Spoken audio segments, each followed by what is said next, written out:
외팔이 아버지의 죽음. 나는 한쪽 팔이 없는 아버지가 창피했다.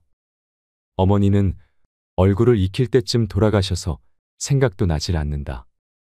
시골에 사는 외팔이 아버지는 몸이 성한 사람들보다 2배, 3배 더 일을 했지만 돈벌이가 시원치 않아 우리 가족은 배부른 적도 없었고 장마당에서조차 새 옷을 사 입지 못하는 형편이었다. 나는 이러한 가난이 싫었고 나아지지 않는 시골 생활이 싫어 이를 악물고 공부를 했다. 과외나 학원이라는 단어는 나에게 사치일 뿐이었다.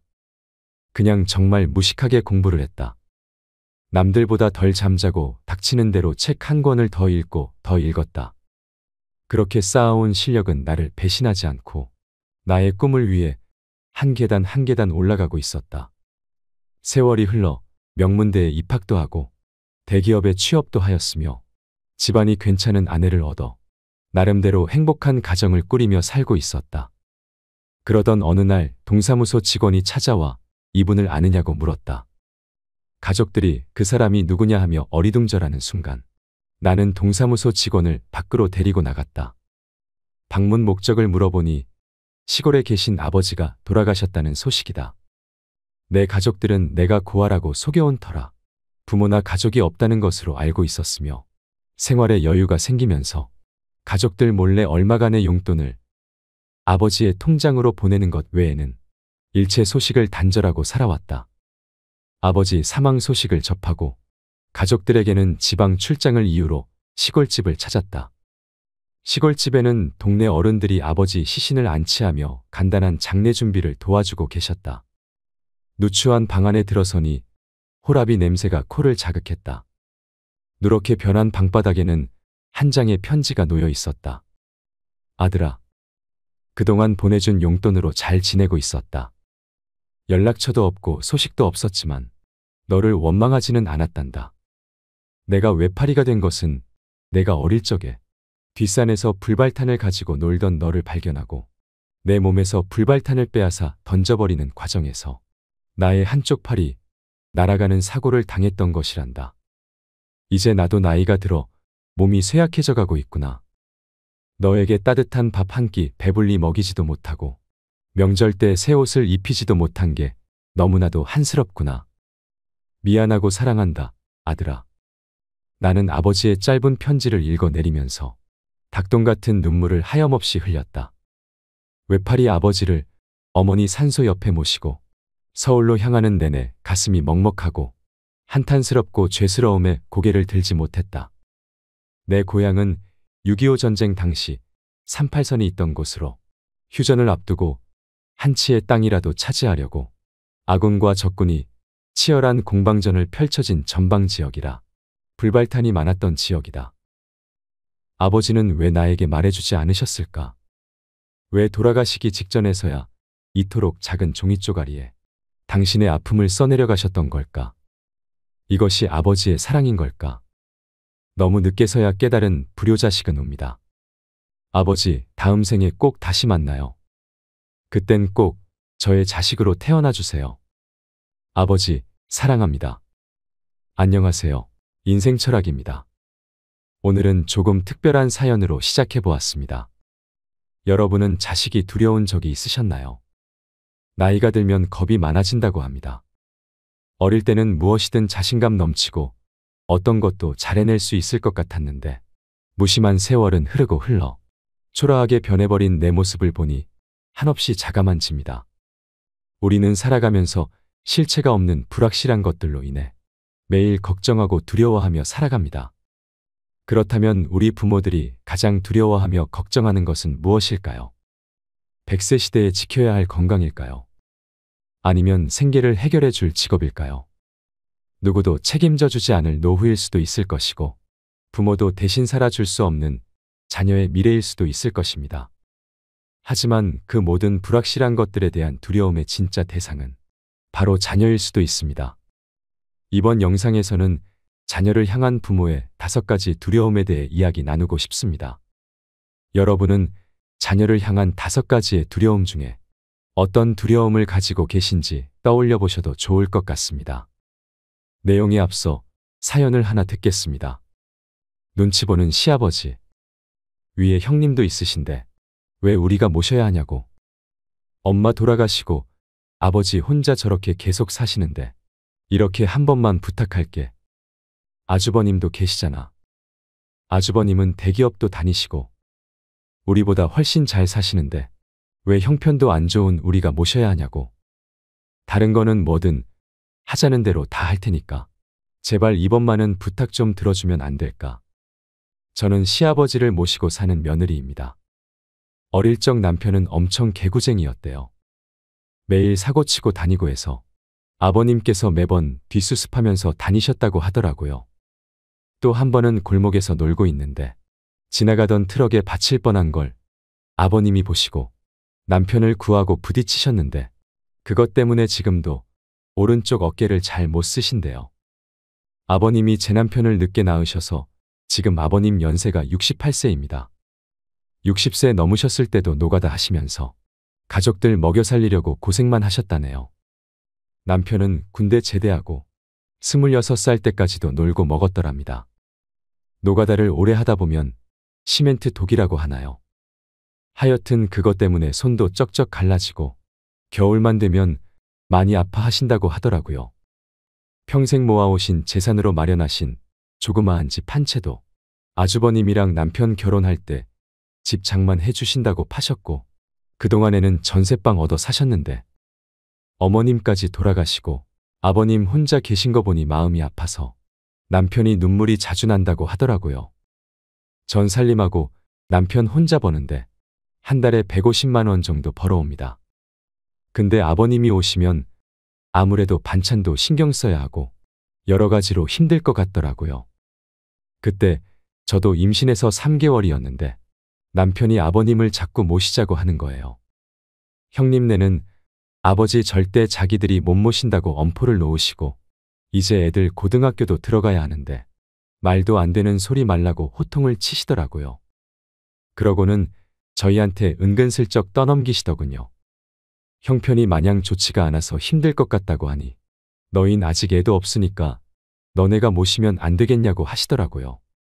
저희가 하는 말씀을 들으셨는지 시아버지께서는 늙으니 가봐야 집만 되고 눈치 보인다며 안 가련다 하시는 걸 저희 남편이 같이 가자고 설득해서 결국 넉 달 전에 모시기로 하고 자꾸 거절하는 아버님을 남편이 우겨서 모셔왔습니다.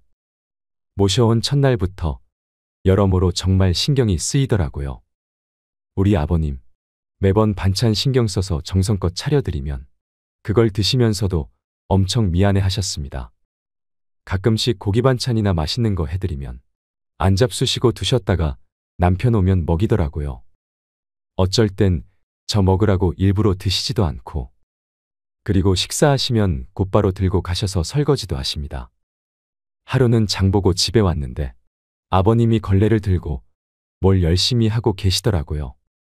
그냥 할 일도 없고 해서 청소 좀 하려고. 아니, 왜 아버님이 걸레질을 하세요? 얼른 이리 주세요, 빨리. 정말 괜찮대도 내가 이게 편해서 그래. 아버님 정말 왜 그러세요? 빨리 주세요. 결국 끝까지 청소를 다 하시더라고요. 제가 왜 모르겠어요. 이 못난 며느리 눈치 보시느라 그렇게 행동하시는 거 다 압니다. 저도 그래서 더 마음이 아파요. 남편이 몰래 아버님께 용돈을 드려도 그거 안 쓰고 모아 두셨다가 제 용돈 하라고 주십니다. 그리고 한 달 전쯤 언젠가부터 아버님께서 아침에 나가시면 저녁 때쯤 들어오시더라고요.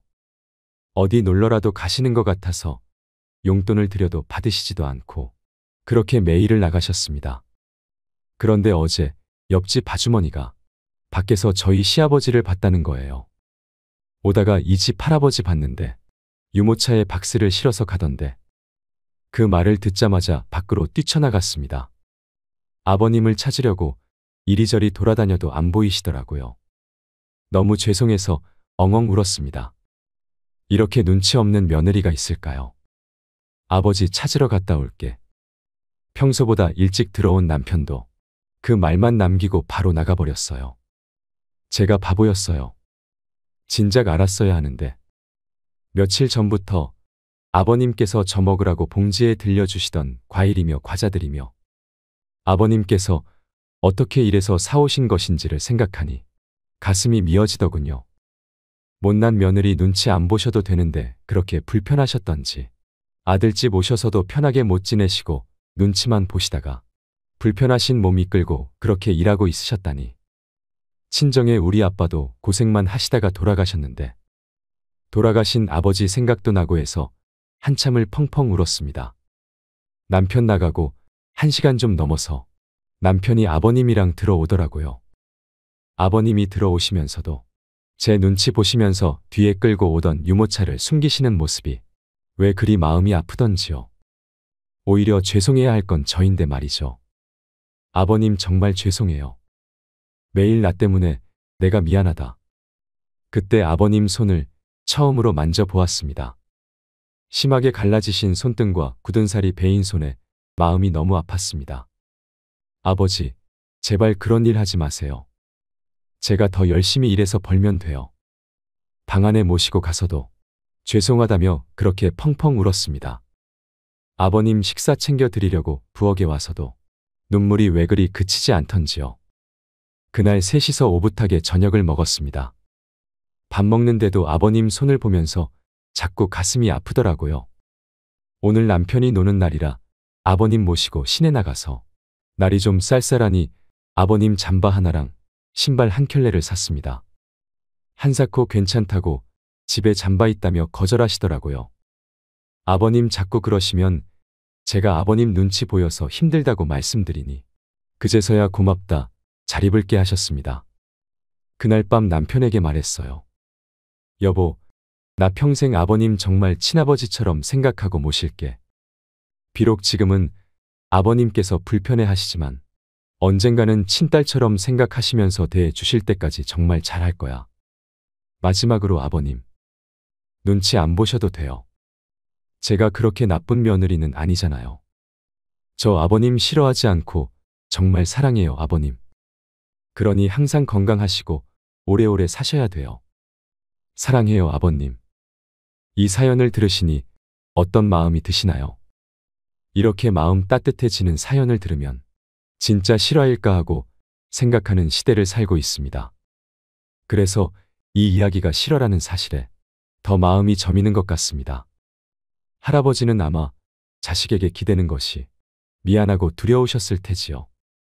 며느리는 자식이 아니라고 말해도 할 말은 없지만 아들이 모셔야지 왜 며느리 보고 모시라고 하냐를 이야기하고 싶은 것은 아닙니다. 며느리도 누군가의 자식일 것이고 자식을 사랑하는 부모의 마음은 매 한 가지일 것이니까요. 자녀를 향한 부모의 두려움은 5가지가 있다고 합니다. 이 5가지의 두려움을 해결해야 내 자식이 잘 되고 부모도 행복해질 수 있다고 합니다. 내가 해당되는 것은 없는지 생각해 보시고 그 두려움에서 하루속히 벗어나 현명한 부모가 되시기 바랍니다. 첫째, 자녀에게 존경과 사랑을 받지 못할까 하는 두려움입니다. 우리는 모두 사랑받고 싶은 욕구를 가지며 그것은 어른인 부모에게도 동일하게 적용됩니다. 내면의 공허함과 사랑에 대한 갈망을 느끼는 부모는 언제나 자녀로부터 사랑받지 못하는 것에 대한 두려움을 가지고 있습니다. 눈치 보는 시아버지의 사연에서 시아버지는 분명 며느리와 자식에게 미안하고 고마운 마음이 크셨을 겁니다. 하지만 한편으로는 자식에게 존경과 사랑을 받지 못할까 하는 두려움도 크셨을 거라고 생각합니다. 눈치 보지 말라고 해도 눈치를 볼 수밖에 없는 것이 부모의 마음이기도 하겠지요. 특히 가부장적인 시대를 살아오신 분들의 경우에는 부모로서의 권위를 잃은 상태에서는 자식에게 사랑과 존경을 받을 수 없을 거라고 생각하시는 분들도 많습니다. 하지만 서로를 존중하는 관계로 만드는 것은 권위도 재산도 아닙니다. 자식을 위하고 사랑하는 마음입니다. 이러한 부모에게서 자란 자식들은 사랑을 베풀 줄 아는 사람으로 자라나게 되겠지요. 그렇게 키워준 감사함으로 사랑과 존경을 받는 것입니다. 둘째, 자녀와의 갈등으로 자녀와 멀어질 것에 대한 두려움입니다.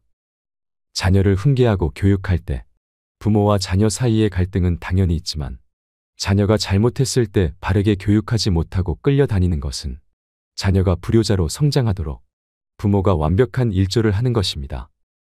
필요 이상으로 자녀의 요구를 들어주고 버릇없게 행동하는데도 참아주는 등 갈등에 대한 두려움을 가진 부모는 자녀의 인생을 성장시키는 선택이 아닌 늘 갈등을 피하는 선택을 하게 되고, 이러한 교육 방식은 자녀를 무능하고 연약하게 만듭니다. 또한 자식과 멀어지는 것이 두려워서 오냐오냐 키우게 되면 자식은 독불장군으로 자라날 수도 있습니다. 내가 하는 말이 다 맞고 내가 최고다 하는 것이지요. 특히 자녀와의 갈등이 두려워서 자녀가 바라는 만큼 뒷바라지를 하는 노인들은 비참한 노후를 맞기 쉽습니다. 내 노후 자금까지 탈탈 털어 자식에게 내어주는 것입니다. 그러고는 내가 이 정도 했으니 내 자식이 내 노후를 책임져 주겠지 하고 생각합니다. 하지만 이것은 정말 어리석은 생각입니다. 이제는 부모도 자식도 각자도생 시대입니다. 매정하게 선을 그으라는 것이 아닙니다. 자식이 독립적으로 잘 살아가게 하려면 부모에게 의존하게 해서는 안 됩니다. 부모도 자식도 모두 정신적 독립, 육체적 독립, 경제적 독립을 이루어야 합니다. 셋째, 자녀에 대한 통제력 상실에 대한 두려움입니다. 이러한 두려움을 가진 부모는 자녀가 실수를 통해 성장할 수 있는 격려와 조언을 하기보다 자녀의 실수를 지적하고 잔소리하면서 자신의 강력한 통제력을 발휘하면 자녀가 더 성장할 것이라 착각합니다. 자녀에 대해서 자신이 가장 잘 안다고 생각하고 자녀의 결정과 활동을 통제하는 멍해를 치고 부모 자신의 삶을 지치게 만듭니다. 이런 부모의 밑에서 자란 자녀는 부모에 대한 불신을 가지게 되고 부모가 하고 있는 것에 대해 이해 없이 맹목적으로 따르다가 어느 순간에 자신이 받았던 강력한 통제력을 부모에게 그대로 쏟아냅니다. 특히나 어렸을 때 폭력적인 가정에서 자란 아이가 자라서 자신을 때렸던 부모에게 똑같이 학대를 하는 경우도 많습니다. 억눌렸던 울분과 분노가 표출되는 것입니다. 자녀를 통제 속에서 키우면 부모도 자식도 불행해집니다. 넷째, 내 자녀가 뒤처질까 하는 두려움입니다. 이런 부모는 자녀에게 공부면 공부, 운동이면 운동, 뭐든지 앞서가는 완벽주의를 추구하고 그 기준에 도달하지 못할 때 우리 애는 잘하는 게 하나도 없다라고 생각하며 두려워합니다. 그러한 두려움은 자녀에게 고스란히 전달되어 자녀의 자존감을 떨어뜨리고 자기 자신을 사랑하지 못하는 아이로 성장시킵니다. 이러한 교육 방식은 자녀에게 수치심을 주고 부모를 기쁘게 해야 사랑받을 수 있다는 강박감을 무의식 중에 갖게 하여 자존감을 완전히 잃어버린 비참한 자녀로 자라게 만듭니다. 부모는 자신의 목표와 꿈을 자식에게 투영하면 안 됩니다. 자식이 원하는 삶을 살아갈 수 있도록 하는 것이 부모의 역할이지, 내가 원하는 삶을 자식에게 강요하는 것이 부모의 역할은 아니라는 것입니다. 내 자녀가 남보다 뒤처지면 어떻습니까? 자녀가 행복하면 그것으로 될 일입니다. 내 행복이 자녀의 행복이 되는 것은 아닙니다. 다섯째, 부모의 품 안에서 자녀를 분리하지 못하는 두려움입니다. 부모는 자녀가 좌충우돌 성장하면서 자연스럽게 부모로부터 분리되는 과정이 필요한데도 자녀가 잘못될까봐, 부모에게서 멀어질까봐 자신의 삶에서 분리시키는 것을 두려워하며 오히려 그것을 사랑이라 착각합니다. 이토록 자녀가 컸는데도 탯줄을 잘라내지 못하고 과잉보호하는 부모 아래서 자란 자녀는 자주성을 발휘하는 것에 대해 창피함이나 두려움을 느껴 소심하고 수동적인 아이로 성장합니다. 그래서 자신의 목소리를 내야 할 때, 리더십을 발휘해야 할 때 오히려 좌절을 하게 됩니다. 그렇다면 부모의 이러한 두려움은 어디서부터 시작되는 것일까요? 우리는 모두 어린 시절을 지나오며 부모로부터 받은 교육으로 인해 인생의 감성적 청사진이 형성됩니다. 이것은 나도 모르게 내가 받은 교육 방식대로 내 자식을 교육하게 합니다. 그렇기에 자식을 변화시키고 싶다면 이 감성적 청사진 안에서 나의 부모와 똑같은 방식으로 자녀를 교육하고 있는 것은 아닐까 생각해 보아야 합니다. 부모 자신의 행동 패턴을 이해하는 것이 건강한 자녀 교육의 첫걸음입니다. 부모 자신의 과거를 돌아보며 변하려고 노력하는 과정은 자녀를 위해 반드시 필요하며 부모가 가진 두려움을 깨뜨리는 방법입니다. 이 두려움을 지금 부모가 끊어내지 않으면 반드시 내 자녀에게 대물림 된다는 것을 기억하고 이 두려움을 먼저 제거해야 합니다. 자녀를 사랑하는 방법은 시기마다 다르다고 합니다. 3살까지는 따뜻이 보살펴 주는 것이 사랑이고, 어린 시기에는 화목한 가정을 이루어 삶의 모범이 되어 주는 것이 사랑이고, 사춘기에는 가만히 지켜봐 주는 것이 사랑이며, 20살이 넘으면 냉정한 마음으로 지원도 간섭도 하지 않는 것이 사랑이라고 합니다. 좋은 부모가 되기 위해서는 이것을 기억해야 합니다. 이 5가지 두려움에 해당되는 사항이 있으신가요? 자식을 낳아 키우면서 돌이켜보면 아쉽고 후회되는 것들도 있을 것입니다. 깨닫고도 여전히 두려운 분들도 있을 것입니다. 하지만 괜찮습니다. 지금부터라도 알게 되어 다행입니다. 지혜와 깨달음이란 부정적인 것만 보던 시선을 돌려 긍정적인 관점을 갖게 하는 힘이라고 합니다. 파도가 일렁이듯이 바람이 오고 가듯이 내 마음에도 여전히 좋고 싫음이 일렁이겠지요. 좋은 것도 싫은 것도 편안하게 받아들일 수 있는 날이 오길 바라며, 마음을 다스리는 그 여정에 여러분들과 오래도록 함께하고 싶습니다. 살아가다 보면 인생사 모든 것이 마음처럼 쉽지 않다는 것을 깨닫는 순간도 오겠지요. 하지만 그 모든 해결책은 결국 내 마음에 있을 거라 믿습니다. 예전에 우연히 TV를 보다가 라디오스타에서 어떤 배우가 시를 읊조렸는데 그 글귀에 감명을 받아 찾아보았던 어머니에 관한 시가 있습니다. 내 뒤통수를 퉁하고 맞는 것 같은 기분이 들기도 하였고, 정말 무언가 말로 표현하지 못했던 이야기를 그 짧은 시 안에서 누구나 이해하고 심금을 울리는 글귀로 표현했다는 것에 큰 감명을 받았습니다. 마지막으로 제 마음을 울렸던 어머니에 관한 시를 함께 나누고 싶습니다. 어머니는 그래도 되는 줄 알았습니다. 어머니는 그래도 되는 줄 알았습니다. 하루 종일 밭에서 죽어라 힘들게 일해도 어머니는 그래도 되는 줄 알았습니다. 찬밥 한 덩어리로 대충 부뚜막에 앉아서 점심을 때워도 어머니는 그래도 되는 줄 알았습니다. 한겨울 냇물에서 맨손으로 빨래를 방망이질해도 어머니는 그래도 되는 줄 알았습니다. 배부르다 생각 없다. 식구들을 다 먹이고 어머니는 굶어도 어머니는 그래도 되는 줄 알았습니다. 발뒤꿈치가 다해져 이불이 소리를 내도 어머니는 그래도 되는 줄 알았습니다. 손톱이 깎을 수조차 없이 닳고 문드러져도 어머니는 그래도 되는 줄 알았습니다. 아버지가 화내고 자식들이 속을 썩여도 끄떡없는 어머니는 그래도 되는 줄 알았습니다. 돌아가신 외할머니가 보고 싶으시다고, 외할머니가 너무 보고 싶으시다고, 그것이 그냥 넋두리인 줄만 알았던 나. 한밤중에 자다 깨어 방구석에서 한없이 소리 죽여 울던 어머니를 본 후론 어머니는 그러면 안 되는 것이었습니다. 내 인생의 명작은 어머니입니다. 지금껏 살아오면서 수많은 명작을 읽었지만 어머니가 걸어오신 길과 제게 들려준 이야기만큼 감동적인 명작은 내 인생에 없었습니다. 그 어떤 위대한 교육자나 철학자, 스승도 어머니만큼 훌륭한 교훈을 준 사람은 없었습니다. 내 인생의 어머니는 성자였고 부처였습니다. 가난하면서도 우리를 위해서는 모든 것을 해줄 수 있는 능력 있는 사업가였습니다.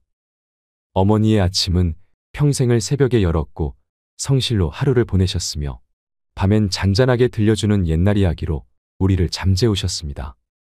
혹여 일찍 돌아가신 아버지의 빈자리로 하여 우리에게 흠이라도 보일까봐 버들가지 나긋한 회초리로 잘잘못에 엄격했던 어머니. 자식들의 종아리에 굵은 줄이라도 생긴 밤에는 몰래 우시는 것을 여러 번 보았습니다.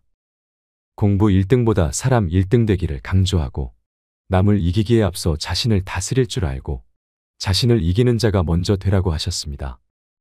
거짓과 술수로 성공하느니 정직과 진실로 궁핍한 게 훨씬 떳떳한 삶이라고 가르치신 어머니였습니다. 살다 보면 뜻하지 않게 억울한 일이 생겨도 변명보다 잠시 기다리는 여유를 가지라고 하셨고, 눈물은 함부로 보이는 게 아니지만 미소만은 아끼지 말라고 하셨습니다. 친구를 사귈 때는 먼저 덕을 보이고 깊이 있게 우정을 나눌 것이며, 사람 사이에는 항상 일정 거리가 필요하다고 하셨습니다. 인생은 짧은 것 같지만 길고 긴 세월에 비해 허무할 수 있으니 그날 최선을 다해 최소한의 후회만 가지라고 하셨습니다. 세월이 흘러도 어머니가 주신 훈계와 사랑은 내 인생의 신앙이며 내가 본 최고의 명작입니다. 어머니 덕분에 저는 세상에서 가장 행복한 사람입니다. 이상으로 인생 철학이었습니다. 철학이 있는 당신의 삶을 응원합니다.